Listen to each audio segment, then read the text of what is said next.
the Devil's Carnival. The air that night was thick with the scent of burnt sugar and the faintest trace of something rotten beneath it. It was Halloween, and the town was alive with decorations, pumpkins grinning their jagged teeth, and children in costumes running through the streets. But the real excitement, the one that made the whole town buzz, was the carnival. It had come out of nowhere. No flyers, no announcements. Just there one morning, parked in the old abandoned field at the edge of town. Garish colors on sagging tents, lights that flickered more than they glowed. It shouldn't have been welcoming, yet people were drawn to it, like moths to a flame. I don't know why, but we were too. The others, there were 4 of us, old friends, couldn't resist the pull. Neither could I, though something in the pit of my stomach told me we should have stayed far, far away. But how do you explain that gnawing feeling of dread to your friends when you're supposed to be the brave one? So I shrugged it off. What's the worst that could happen? It wasn't like any carnival I'd ever seen. The entrance was narrow, almost claustrophobic, flanked by twisted iron gates that groaned when we pushed them open. As soon as we stepped inside, the noise hit us. A strange music, like a distant, discordant melody from a broken-down calliope. The sounds of laughter, but too sharp, too wrong. "Tickets?" a voice croaked. I turned, startled, as a hunched figure loomed from the shadows. His face was obscured by a cheap porcelain mask, but his eyes were glistening black beads that seemed to reflect back something darker than the night. We paid. It felt like we had no choice. Once inside, the world changed. The ground was soft beneath our feet, sinking like it was wet, though it hadn't rained in days. The lights overhead flickered wildly, casting long, warped shadows that seemed to reach for us as we passed. "I don't like this," one of the others muttered, but we kept moving deeper into the carnival. The attractions were strange, familiar but distorted. There was a Ferris wheel, but the spokes of it looked rusted, jagged like teeth. A fun house, its mirrors cracked and smeared, reflected us, but not quite right. In the glass, our eyes were hollow, our smiles far too wide. And then there was the carousel. God, the carousel. It was the centerpiece. The horses weren't the usual painted animals you'd expect.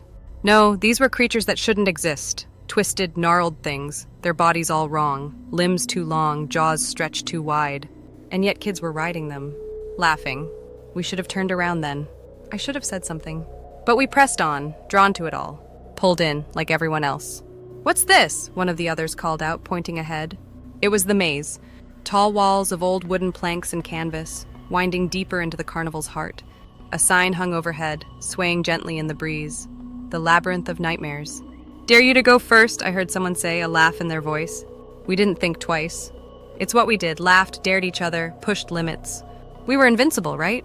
The maze loomed over us, dark and imposing, but we entered together, our footsteps echoing in the tight, narrow corridors. At first, it was just confusion. The path kept twisting back on itself, and the walls seemed to stretch higher with every step. Shadows darted at the edges of my vision, but every time I turned, there was nothing. Just the creak of the boards and the occasional scrape of something unseen against the canvas. Then the laughter started. Soft at first, barely a whisper carried by the wind. But soon it grew, louder, more sinister. I stopped walking, my heart thudding in my chest, and that's when I realized something was wrong. Where were the others? I called out, but my voice sounded muffled, like the air had thickened around me. No answer. Just the laughing, circling me, taunting me. I turned a corner, and there it was. A mirror. It wasn't cracked like the ones in the funhouse. This one was pristine, gleaming. I could see my reflection perfectly, except it wasn't my reflection. Not really. The figure in the glass stared back at me, but its eyes were black. The skin stretched tight over a skeletal face. And then, it smiled. That wide, hollow grin I'd seen earlier, the one that didn't belong to me. My blood turned to ice. I stumbled back, crashing into the wall, and the laughter grew louder, rising to a deafening pitch. I turned to run, but the maze shifted, the walls closing in, twisting, trapping me. And then I saw him. The figure from the entrance. The man with the porcelain mask.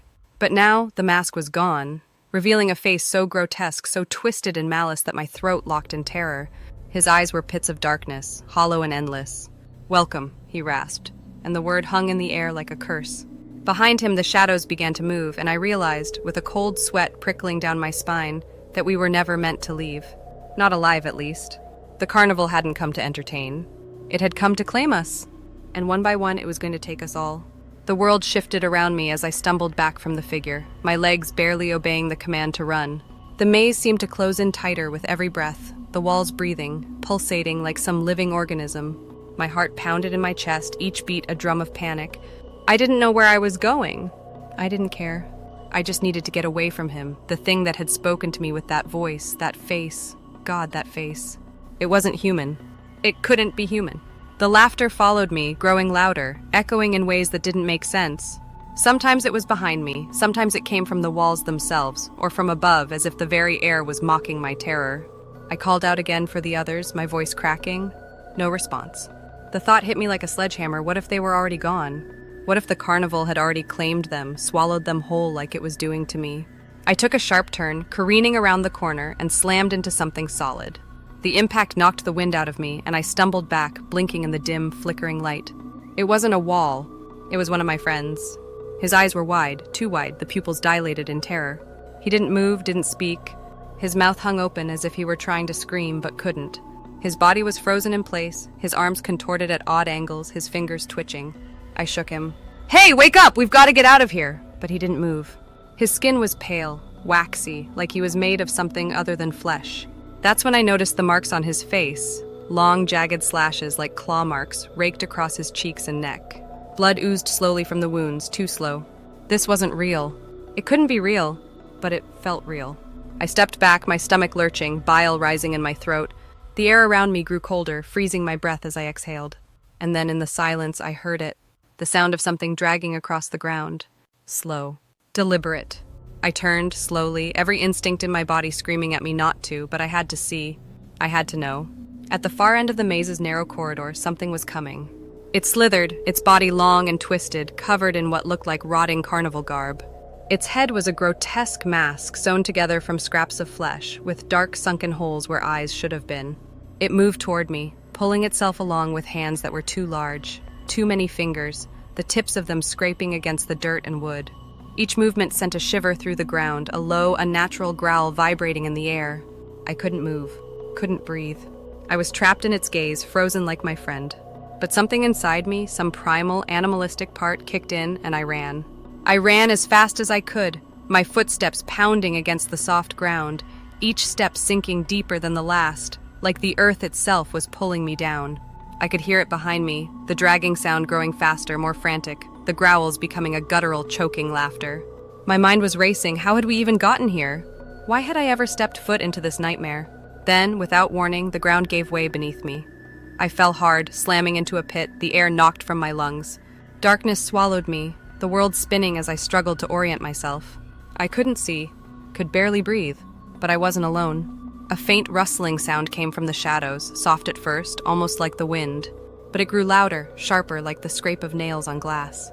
I reached out, my hand brushing against something cold and slimy. It moved. A scream caught in my throat as the thing slithered over my hand, its body slick and wet, curling around my wrist. I yanked my arm back, scuttling across the ground until my back hit the wall of the pit. The rustling grew louder, and then I saw them. Dozens, maybe hundreds of tiny, gleaming eyes staring at me from the darkness.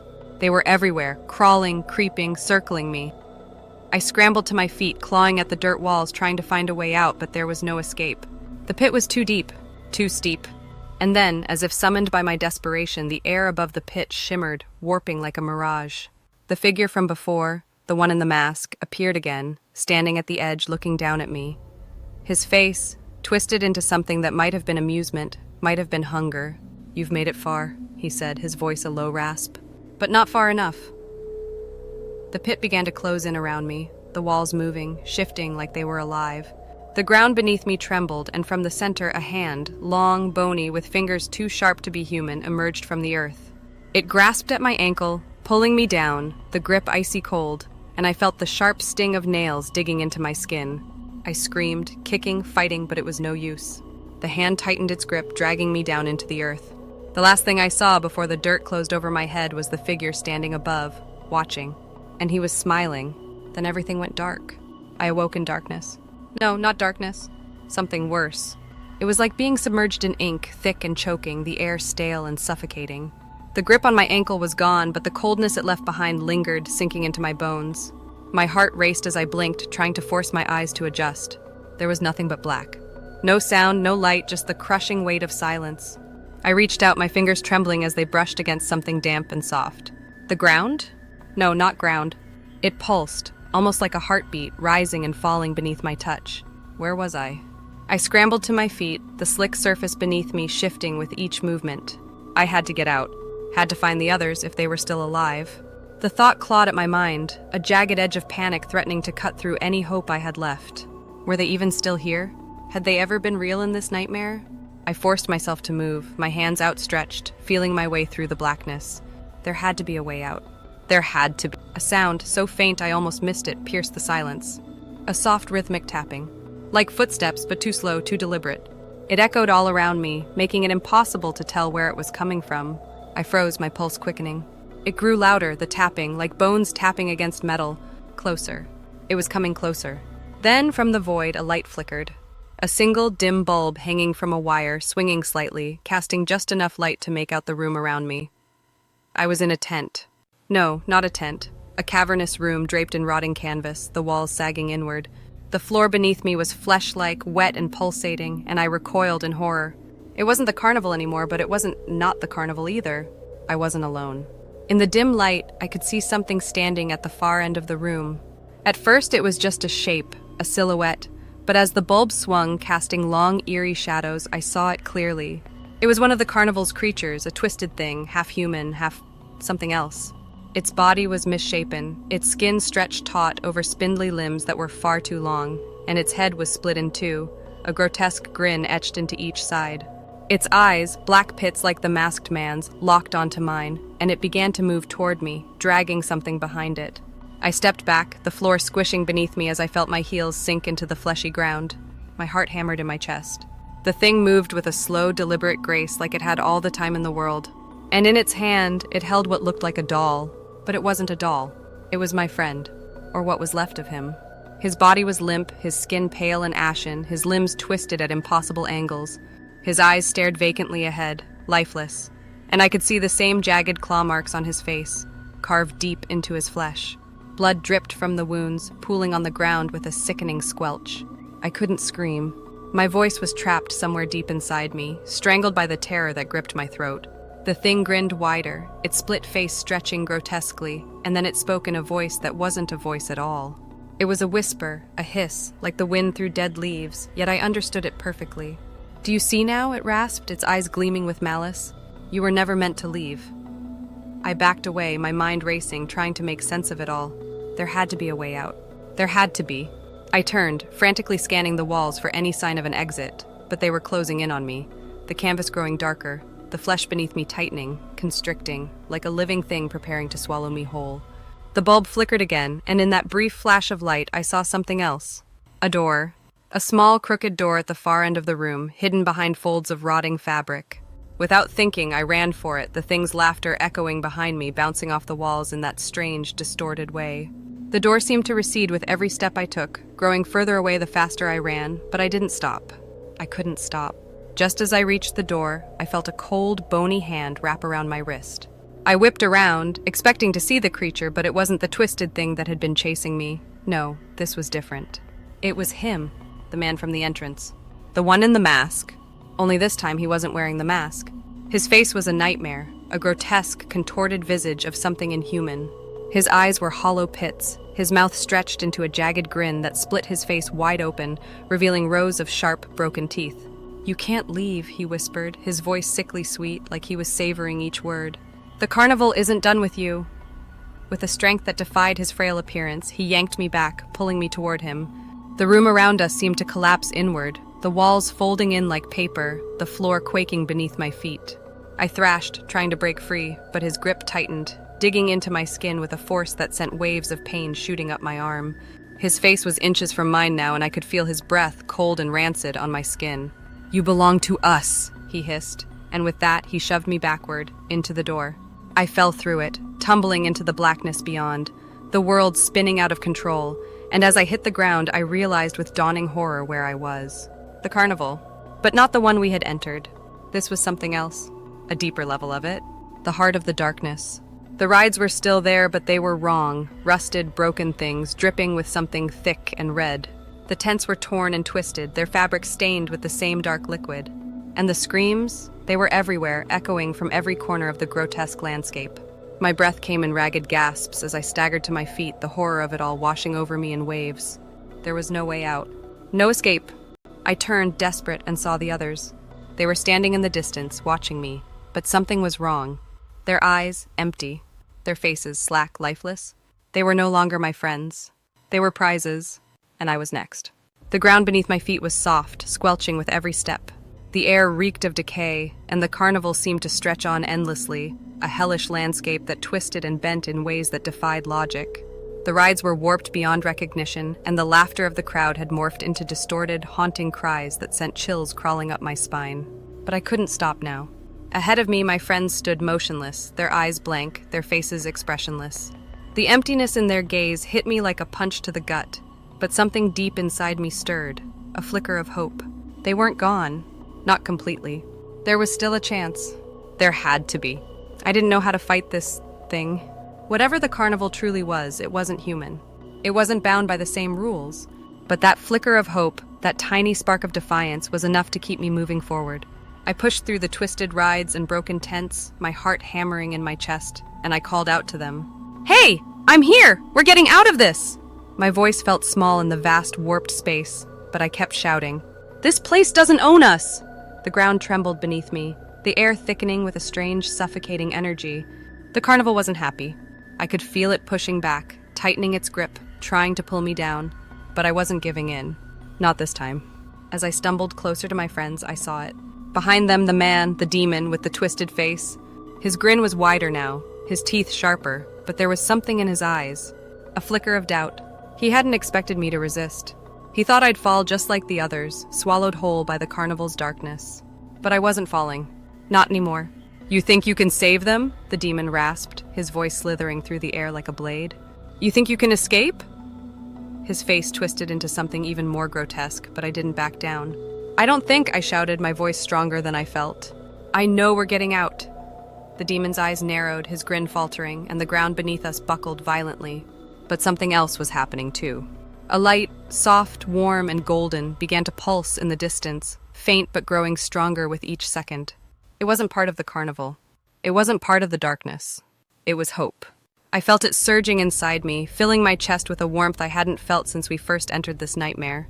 The demon snarled, his form flickering as if the light was somehow weakening him.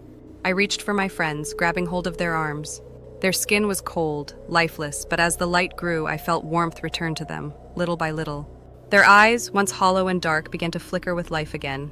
"Come on!" I shouted, pulling them toward the light, toward the exit that was somehow opening before us. "We can do this! We're getting out!" The demon howled, a sound that rattled the very ground beneath us. He lunged forward, his claws reaching out, but the light, our light, was too strong. It washed over us in a blinding surge, pushing back the darkness, driving him away. I felt my feet leave the ground as we were lifted, pulled out of the pit of despair and into the golden light. The carnival, the grotesque creatures, the twisted rides, it all faded behind us, swallowed by the warmth and light. Then there was silence. When I opened my eyes, I was lying in the middle of the field. The same field where we had first seen the carnival. But now it was empty. No tents, no lights, no rides.